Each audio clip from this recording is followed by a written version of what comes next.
dengan saya di sini dengan orang apa besok bapak bisa siang bapak berdua dengan saya. Nah, bapak sudah bapak bisa tahu. Saya bilang tadi, bapak aja di rumah bapak sudah ketemu dengan Tuhan. Belum tentu orang pergi ke masjid bertemu dengan Tuhan, belum tentu. Kalau saya mau ngomong ekstrim, kalau orang sudah paham, kita boleh. Saya bilang ketemu dengan Tuhan. Kalau sudah ketemu bicara ekstrim, mau bicara keras yang benar-benar. Jadi bingung. Ilmu ini sudah bingung. Ilmu ini cuma cukup dipahami dan dijalani. Apabila ada satu pertemuan, bertanya, tanyakan, kita cerita masalah masing-masing perjalanan ilmu. Kita akan ketemu ilmunya. Saya bilang, padahal saya yang bernama Kapten tidak hebat. Bapak-bapak yang hebat sebenarnya. Karena bapak kasih pertanyaan sama saya jawab. Justru yang hebat itu yang memberi pertanyaan, bukan yang menjawab. Tapi karena kita tidak sadar, lalu bapak bilang, karena hebat, bukan.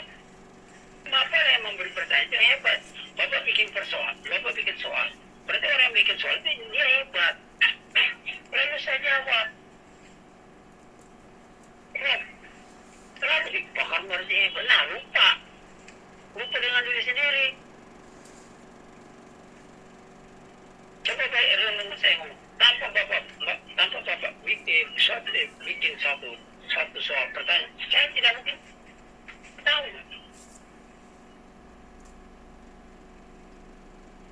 Mau bertanya, saya jawab. Tapi bapak yang memberi soal yang hebat, saya menjawab. Saya ingin dapat tahu, enak. Artinya, kalau kita mau sadar, itu kan soal dari saya. Bakar menjawab, itu yang benar. Di situ saya dapat ilmu. Di kesempatan ini tetap ingin dapat tertulis. Itu sebenarnya pentingnya kita kalau berdialog begini. Kalau mau tulis-tulis, harus rekam. Menjadi satu bahan pertimbangan. Itu tadi. Satu. Ini rahasia kita sebenarnya. Ada rahasia kunci orang berkaitan. Paling orang mau bisa menjawab. Yang dikatakan Allah Maha Besar yang di mana? Allah Maha Besar pada manusia. Saya bilang, coba renungkan baik-baik. Termasuk kalau Allah ini kira-kira dikatakan Maha Besar. Termasuk hidup juga, termasuk Maha Besarnya Allah. Tetapi ada satu yang manusia lupa. Dia memakai, dia tidak tahu dan dia tidak merasakan. Mungkin bawang rekam, kalau bawang rekam, tolong ini diedit yang putus. Orang tidak akan tahu. Ya. Yang dikatakan Allah Maha Besar itu begini, di dalam diri kita sendiri, tubuh kita sendiri. Saya mau tanya, sama bapak yang malam ini, bapak tahu berapa senti semasa kita masih kecil ya? Semasa kita masih kecil, berapa senti tubuh kita itu bertambah? Kita tidak tahu. Kita tidak bisa merasakan. Tiba-tiba kita sudah tua. Hah? Coba tanyakan. Kalau kuku panjang kita bisa lihat. Rambut panjang kita bisa tahu. Tapi pertumbuhan badan kita tidak tahu. Tidak tahu. Tidak sadar kita. Kita sudah tua. Sudah besar. Itulah kebesaran Allah. Satu. Saya bilang tadi. Ya. Kenapa saya bilang dari kepala sampai kaki itu zat Allah. Karena hidup. Bukti. Rambut tumbuh. Gigi bisa tumbuh. Ya. Ini semua bisa tumbuh. Saya bilang tadi.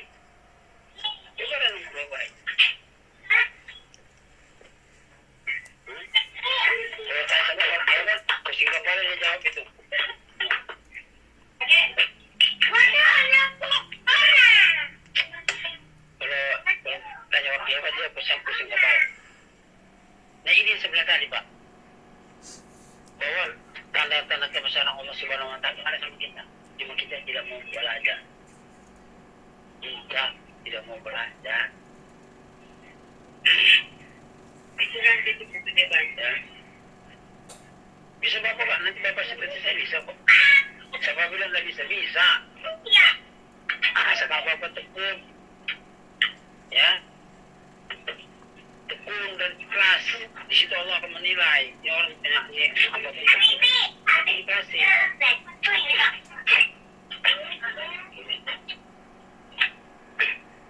Saya bilang, inilah sangat salah kepada rekan teman-teman. Saya berharap supaya lebih peka lagi, lebih ini lagi, jangan mengerti satu. Kalau pasal dan makam murid itu berbeda-beda, tidak sama.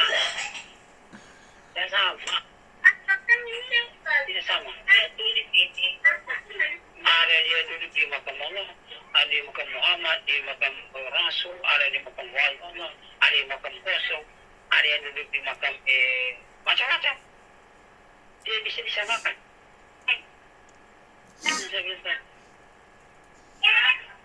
Dan kalau kita mau belajar, jangan mencari sesuatu.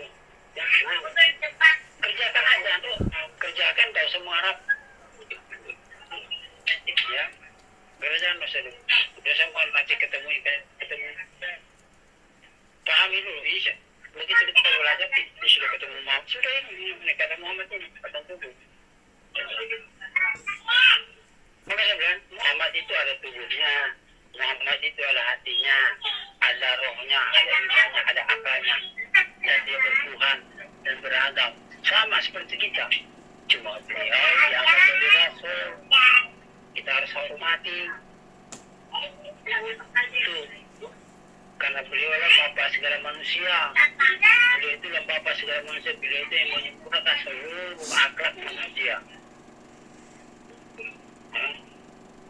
Itu ada pemarifat Muhammad itu. Tanpa Muhammad Amerika tidak bisa ketular. Nah, tapi kita lebih hebat dari Amerika, Pak. Bisa, kita lebih hebat dari Amerika. Kita bisa ke arah sampai ke langit ketujuh. Kalau Bapak negaranya Pak bisa buktikan. Ayo kita tafakur. Naikkan nafas naik sampai ke langit ketujuh. Ayo. Bulan, matahari ada dalam tubuh kita. Bulan dan matahari, bintang ada dalam tubuh kita. Awan ada dalam tubuh kita. Apapun ada dalam tubuh kita. Mau emas, mau tembaga, mau apa, ada dalam tubuh kita. Ada semua.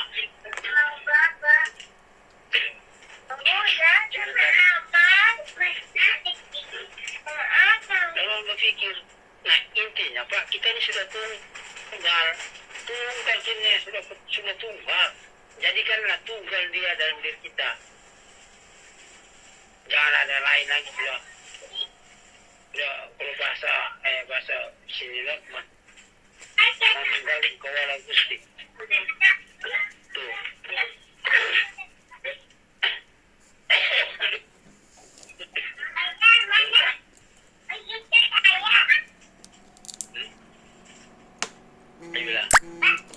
Baik. Bila ada yang mau bertanya, silakan bertanya. Supaya timbul diskusi yang bagus. Terserah Bapak mau tanya tentang fikih, kamu apa kan, silakan. Orang mereka itu apa mau ditanya bisa dijawab. Mau tanya apa, mau tanya acara, mau apa, tidak ada emosi orang fikih atau orang politik. Karena akalnya sudah ada cahaya Allah di dalam akal. Mohon maaf, beda orang fikih. Saya satu saja ribut, ya, berlepas. Jadi saya nonton tadi di TV itu apa saya tidak sadar. Ya, mau tanya satu Pak Kermas. Ya. Apakah orang yang sudah bermakrifat itu sudah saat itu sudah tidak ada dosa pahala lagi kah? Tak ada terikat dengan wajib sunat apa semua kah? Macam mana tuh? Tidak, tidak terikat. Tetapi kita sebagai orang beradab yang diajar oleh Nabi Muhammad SAW, ikutilah aturan dunia itu. Ya. Jangan kita lawan. Itu sudah tadi kita mengerjakan sesuatu, jangan lagi mengharapkan apa-apa. Kalau kita mengharapkan, berarti kita masih terikat.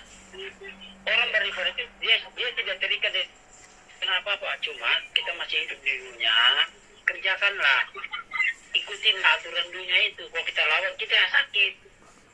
Ya, ya. Karena apa? Nabi sudah memberi contoh. Jangan mata-mata kita sudah kenal tuh, tidak mau apa, tidak boleh begitu, tidak boleh. Karena Allah, kenapa saya bilang gitu? Ini Allah ini tidak mau disiksa oleh orang syariat, tidak mau dia, tidak mau dipukulin. Karena orang meripati melindungi ini, ya.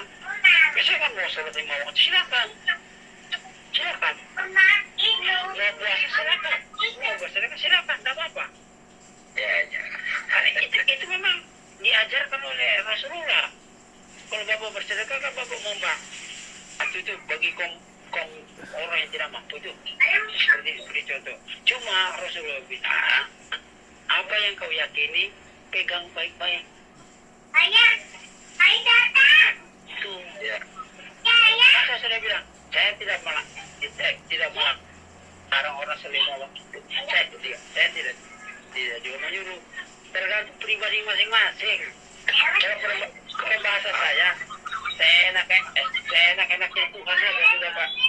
Saya enaknya Tuhan aja sudah.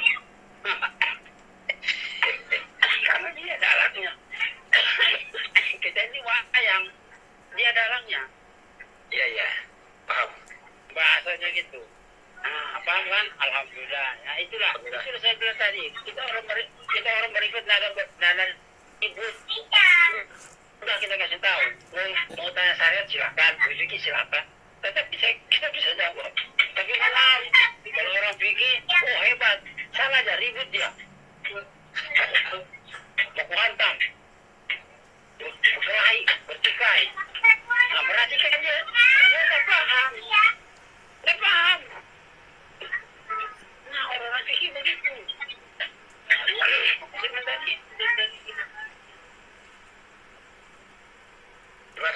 Terima kasih Pak Kemal. Ya, sama. Alhamdulillah. Apa lagi? Mbak, saya Arif izin bertanya. Iya, ya.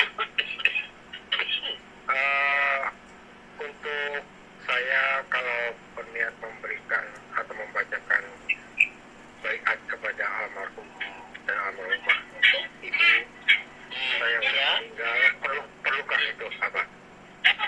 Perlu, karena kalau tahu makamnya, datangi makamnya, pegang di nisan. Caranya begini ya, begitu masuk ke kubur, assalamualaikum ya ahli kubur, kirim al-fatihah dulu, ya. Kirim al-fatihah, sesudah di makam orang tua, kita bersalam kepada Abu Basar.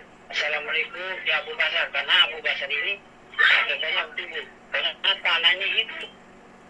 Jadi orang yang meninggal itu tidak mati, dia enggak. Ya, dia cuma diistirahatkan. Nah, begitu pegang nih kepala, kirim al-fatihah, baru dia sebut beat itu. Kalau kita bawa air, sirat. Kenapa gitu? Aduh, bisa saya jelaskan.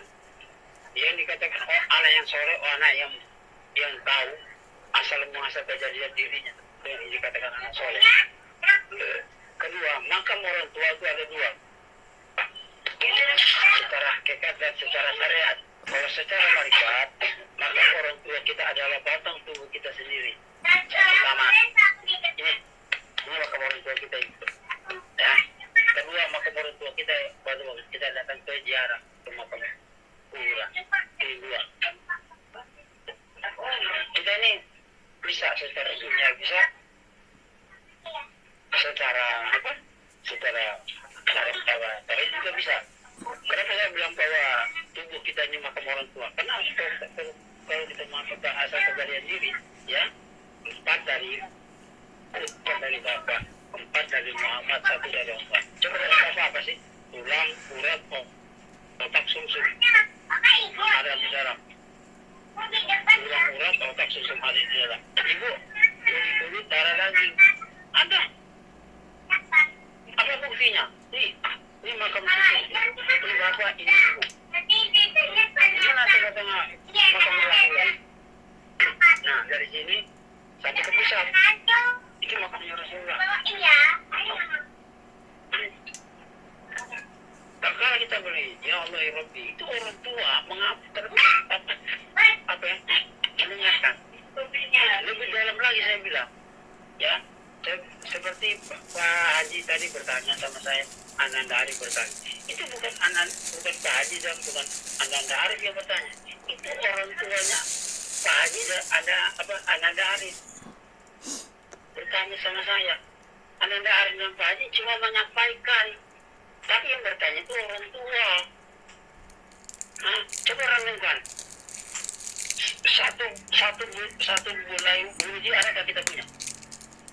Nih.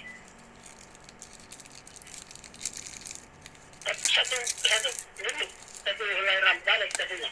Kalau yang ada kita merampas haknya orang tua. Hah? Ya, kalau kita bilang ada kita merampas haknya orang tua. Coba bayangkan. Dalam perut aja orang tua naik ikut campur tangan loh. Tiba-tiba suruh nongol, ya. Coba kita renungkan baik-baik. Ya. Jadi ya kalau Ananda Arif sama Pak Haji Maulid orang tua bisa buktikan, ambil cermin, pandang baik-baik muka itu, pandang baik-baik. Coba lihat, sama tuh enggak? Ya sama. Ya, coba bilang enggak, sama. Nggak ada bedanya. Ayo. Ini kalau bicara terus ya.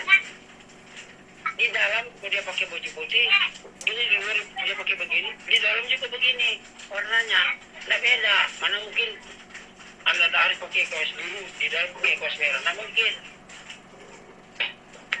Apa yang kita pakai di sana begitu juga.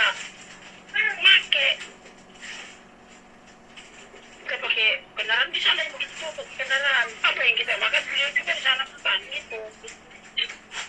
Nah coba saking sayangnya Allah tuh, nah, kita diberi akal pikiran itu buat hidup begitu. Kalau bosan nggak bisa. Ya. Coba bayangkan. Ini fakta saya bicara. Nanti pergi ketemu semua orang tua. Ada orang tua ada yang lihat kita, mana mungkin. Coba renungkan baik-baik. Jadi kalau Allah Akbar, Allah Akbar berarti merampas hak Allah, merampas haknya orang tua, merampas haknya Nabi, merampasnya Allah. Maka masuk neraka lah kita. Kan ada ayat lah, lalu sholat celaka kalau engkau, celaka bagi orang yang lalu dalam sholat, celaka orang lain dalam sholat, merampas satu, merampas hak orang tua, kedua merampas haknya Nabi, ketiga merampasnya Allah Subhanahu Wa Taala. Maka celaka lah kita. Itu bahasa. Maka ini saya bicara ini. Bukan mengada-ngada. Bukti. Ayo. Coba perenungan. Laporan uang. Bisakah kita lihat dulu? Tidak bisa. Itu bukti sudah itu dari buat itu tidak bisa dibantah. Jangankan saya. Jangankan Anda tarik sama Pak. Nabi Muhammad adalah dari orang tua. Maka Nabi Muhammad mengatakan surga itu di bawah telapak kaki itu. Kaki beliau menyanjung orang tua. Ada